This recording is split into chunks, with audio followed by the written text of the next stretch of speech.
हमें अच्छी तरह पता था, अब तो ये इनका एमओ हो गया है कितने महीनों से, कि जब कोई बड़ी तबाही पाकिस्तान पे आनी होती है, ये कोई ना कोई डिस्ट्रैक्शन क्रिएट कर देते हैं। पिछले 3 दिनों में आप देखिएगा, सबसे पहले एक स्पेशल चाइल्ड, एक माजूर वर्कर जो मेंटली 100% नहीं थे, उसको इन लोगों ने जिस तशद्दुद से मरवाया।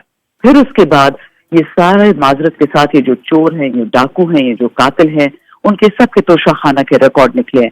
और अंधाधुन जब जब बी हाइव होता है ना, उसको डंडा कोई मारता है तो बीज एक दूसरे को अटैक करने लगती, वो चक्कर हो गया।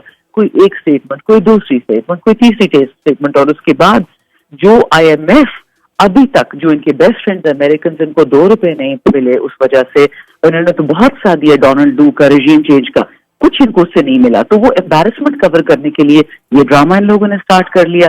तो मेरी इनसे कोई नेकी की या पाकिस्तान दोस्ती की तवक्को तो नहीं है। इमरान खान तो महज एक बहाना है, असल निशाना तो पाकिस्तान, पाकिस्तान की मईशत, पाकिस्तान को एक वो स्टेट रखना जो हमेशा आपकी गुलामी करे, मतलब 75 साल से जो चल रहा है, उस स्टेटस को मेंटेन करना है। गेम वो है। Khan Sahab just happen to stand in the way.